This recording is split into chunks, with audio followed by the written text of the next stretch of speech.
자, 이제 학습지 4페이지를 보시면 인물 파악하기에서 너, 은숙 누나, 손주 누나, 진수영, 즉 그 5.18 당시에 시신을 수습하는 그런 일을 함께 했던 인물들이라고 볼 수 있어요. 그리고 주인공인 너, 즉 동호 주변 인물들, 주요 인물이라고 볼 수 있죠. 1장에서. 그래서 지금 한 16페이지 정도까지 읽으면 이 인물들의 어떤 외양 묘사라든지 성격을 알 수 있는 묘사들이 있습니다. 그리고 어떤 신상 정보들도 다 나타나 있죠. 잘 보시기 바랍니다. 자, 그리고 지금 17페이지에 이 부분 보세요. 자, 너는 이해할 수 없었던 일이 있었습니다. 입관을 마친 뒤 이런 짧은 추도식에서 애국가를 부르는 것에 대한 의문을 가집니다. 왜 애국가를 왜 부르는 걸까? 군인들이 죽인 사람들에게. 그래서 마치 나라가 그들을 죽인 게 아니라는 듯이. 자, 그래서 지금 이 당시 나라의 어떤 정치적 상황을 너라는 그 동호라는 인물이 16살인 중학생이기 때문에 객관적으로 잘 이해가 안 될 수 있거든요. 그래서 이 부분에 대한 의문을 은숙 누나가 답을 해주죠. 그 당시 이제 1979년 신군부 세력이 장악을 했어요. 쿠데타를 일으켰고요. 그래서 군인들이 반란을 일으켰습니다. 권력을 잡으려고. 그래서 이제 무장을 하고 시민들을 좀 많이 폭력적으로 진압을 했던 것도 있습니다. 자, 그래서 이 은숙 누나의 이 부분이 또 중요한 핵심이라고 볼 수 있어요. 그 사람들을 어떻게 나라라고 부를 수 있느냐. 자, 그래서 지금 이런 대화를 보여줌으로써 16살인 너가 객관적으로 당시 정치적 상황을 제대로 이해를 못하고 있다라는 것을 보여주고요. 자, 이런 것들은 어린 서술자, 즉 미성숙한 서술자의 특징이라고도 볼 수 있어요.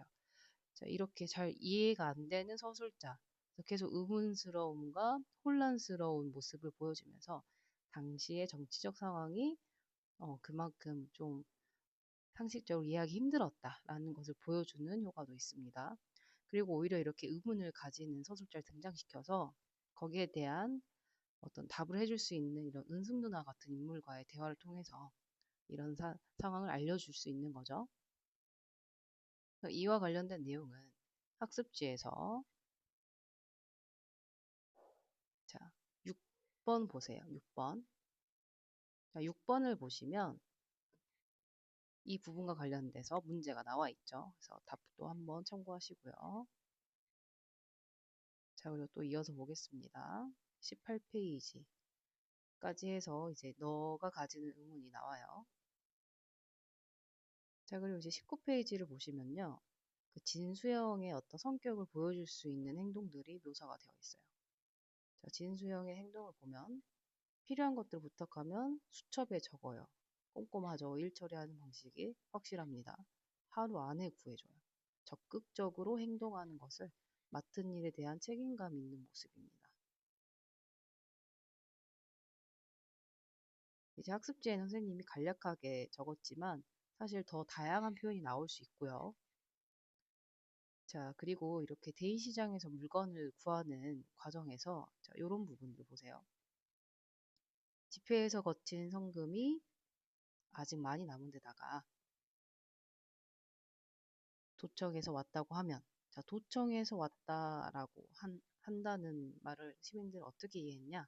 당시의 희생자들을 시신들을 수습하는 일을 도청에서 모아서 했어요. 시민들이 모여서. 그래서 아, 시신 수습에 필요한 일이구나. 혹은 그 당시 5.18 항쟁을 어떻게 보면 좀 견뎌내고 있는 그 중심지였어요. 그래서 그런 일들에 도움이 되는 물건, 헐값에 가져가라. 라고 그냥 이렇게 서로 도왔다는 거죠. 시민 자치 공동체를 이루었다. 한강 간영문에도 시민 절대자치 공동체라는 말로 비슷하게 표현이 되어 있죠. 어쨌든 자치적으로 시민들이 공동체를 이루어서 당시의 힘든 상황을 견뎌냈다라는 상황적 묘사를 잘 보시면 되겠습니다. 자, 그리고 계속 이렇게 시신들을 수습하는 일, 그리고 그 시신들이 얼마나 이렇게 참혹하게 희생되었는지도 자세히 묘사가 됩니다. 그리고 이제 비에 대한 이야기가 나오면서 그 사실 이 비라는 어떤 날씨 묘사도 사실 소설의 흐름과 또 중요한 분위기를 형성하는데 이제 역할을 하죠. 그 비가 쏟아지는 시기가 다가오면서 이제 이 도청으로 군인들이 올 것이다 라는 것도 계속 이렇게 이야기가 되고 있어요. 이런 부분들. 그래서 약간 공포감이 계속 조성이 되고 이제 비가 오려고 하면 흐리고 어두운 분위기가 되죠. 자, 그리고 여기에서 이제 어린 새와 관련된 부분들 나오고요. 아까 학습지에서 했죠? 자, 그리고 좀 넘어가서 보겠습니다. 자, 24쪽을 보시면 너가 이 수업 시간을 회상을 해요.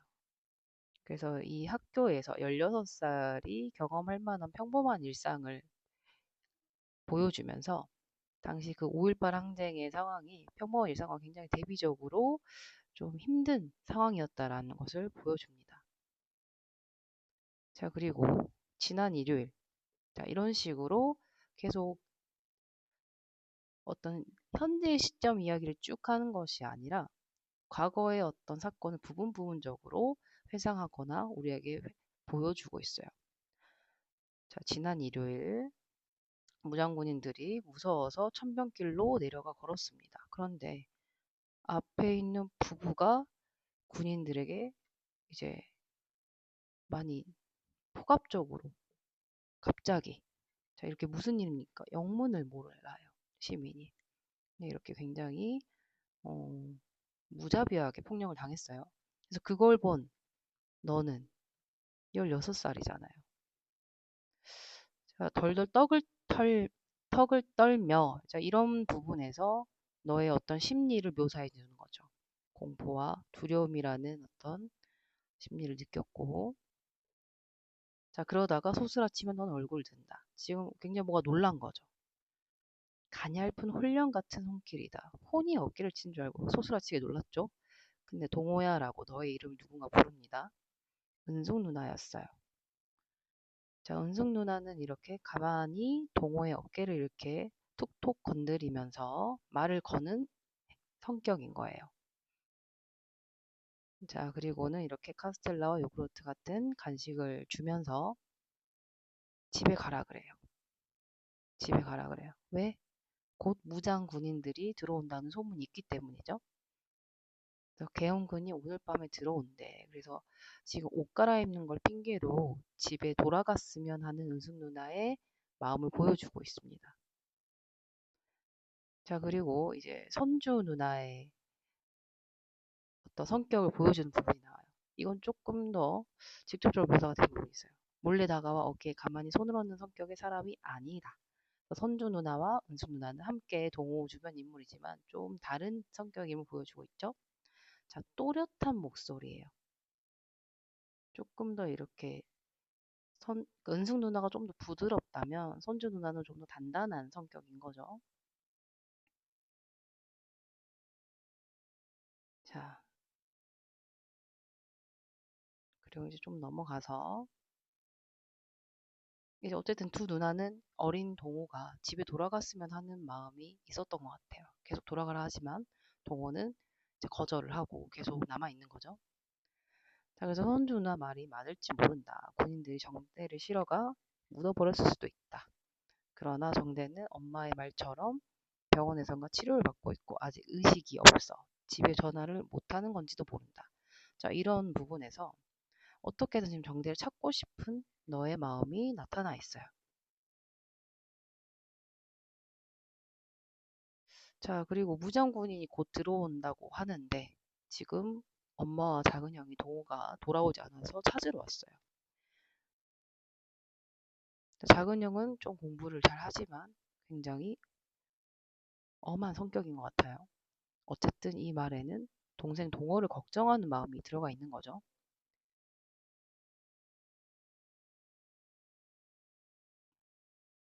자, 이렇게 하늘의 벼랑간 눈부시게 밝아졌어요. 사실 비가 올 것 같아 라고 하다가 하늘이 밝아졌죠. 자, 그럼 뭔가 분위기가 달라지려나 했는데, 자, 이 너의 어떤 솔직한 심정을 털어놓는 게 지금 31쪽부터 나옵니다. 지금 너의 거짓말에 대한 이야기예요. 그래서 총을 맞은 두 남자의 시신이 리어카에 실려 시위대 맨 앞에서 행진했던 날, 사람들이 굉장히 많았던 날, 정대를 본 건 바로 너였다. 모습만 본 게 아니라 옆구리에 총을 맞는 것까지 봤어요. 사실 그날 정대와 너는 함께 손을 잡고 그 시위의 행렬에 바로 앞에 있었습니다. 앞쪽으로 나아가고 있었어요. 그런데 이제 발포가 시작됐어요. 총을 쏘기 시작했어요.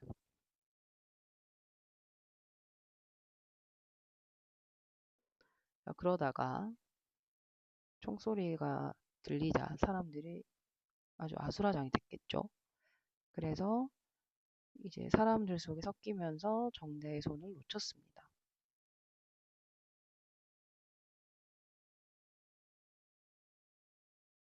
그런데 정대를 다시 찾으러 가지 못하고 총소리가 계속 들리니까 그냥 도망쳤어요. 그리고는 담벼락 옆에 붙어서 그 총이 멈추기를 기다리고 있는 거죠. 그런데 옥상에서도 쏩니다. 그리고 이렇게 총에 맞아서 고통스러워하는 시민을 확인 사살을 해요. 그리고 이제 아저씨도 지금 떨고 있죠. 그래서 굉장히 공포감과 두려움을 모두가 느꼈다라는 것을 알 수 있어요. 자, 그리고 무섭지만 어쨌든 수십 명의 사람들을 바라보고 있는데, 자, 쓰러진이에요. 총을 맞은 사람들이죠. 그런데 지금 자신의 체육복과 같은 하늘색 바지가 보이는데 정대인 것 같아요. 아직 살아있는 것 같아요.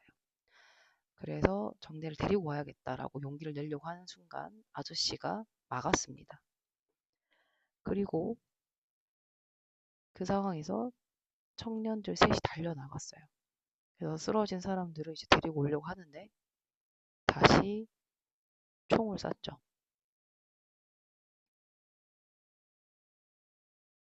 그리고는 또 시민들이 나와서 시신들을 데려가려고 하면 또 총을 쐈어요.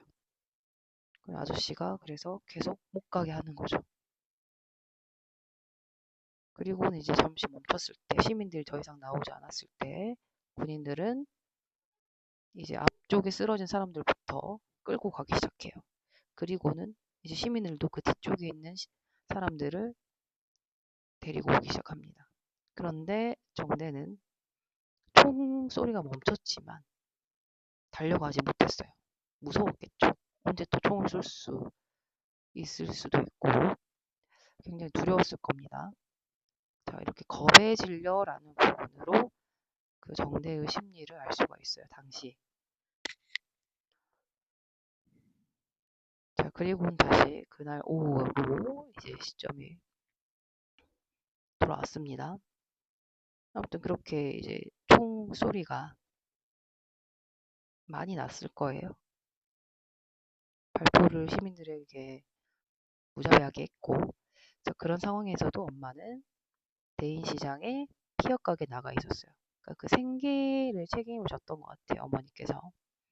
어쨌든 당시 이런 상황에서도 생계는 이어가야 한다는 그런 생각이었겠죠. 그래서 지금 그 난리통이었지만 어쨌든 동호의 집은 좀 일상적으로 보였습니다. 그리고는 이제 계속 데모하는 데는 가면 안 된다라고 이제 계속 조심하라고 경계를 하는 거죠. 그런데 이미 갔다 왔고 잘 친한 친구를 지금 잃어버렸죠. 자, 그래서 이제 이 너는 자려고 누웠는데 잠이 오지 않고요. 오히려 지금 깨어있는 현실이 더 무섭게 느껴져요. 그 사랑채 정대의 방에선 지금 이 정대와 정미 누나는 두 남매가 부모님 없이 너의 집에 있는 방 한 칸에서 같이 살고 있는데 지금 기척이 들리지 않죠? 정대가 총에 맞았고 당연히 집에 돌아오지 않았겠죠. 그러면 당연히 정미 누나도 정대를 찾으러 밖에 나갔겠죠.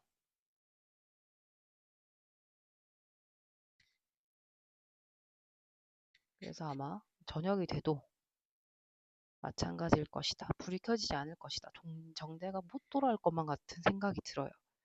아마 총에 맞았으니 죽었을 수도 있겠다라는 생각을 하겠죠. 그래서 정대의 얼굴을 떠올립니다. 자, 이런 부분들. 어떤 죄책감을 보여주는 묘사인 거죠. 자, 그리고 이제 정대와 정미 누나의 어떤 생활에 대한 자세한 어떤 사정이 나오는데요. 일단 외적 묘사, 외양 묘사가 있고요. 정대에 대한 외양 묘사. 그리고 정미 누나의 어떤 상황, 빠듯한 형편, 경제적 형편이 좋지 않아요. 부모님 없이 둘만 살잖아요. 그런데도 이제 정미 누나가 우유를 배달시켜서 정대에게 먹여요. 잘 챙기는 거죠. 정미 누나는 좀 귀여운데 정대는 못생겼어요. 그러나 재밌는 성격이에요. 그러니까 한마디로 귀니가 있는 거죠. 자, 그리고 보면 정대는 돈을 벌고 싶어 해요. 누나가 이제 일을 하러 다니는데 그게 좀 미안할 수도 있겠고 누나 때문에 할 수 없이 인문계고 입시 준비를 하고 있습니다. 공부를 별로 하고 싶어 하지 않아요. 그리고 누나 몰래 신문 수금 아르바이트도 하고 있어요. 자, 그리고 이런 누나와의 일화를 보여주면서 정민 누나가 중학교를 다 못 다녔고 다니고 싶어 했다라는 것을 알 수가 있죠.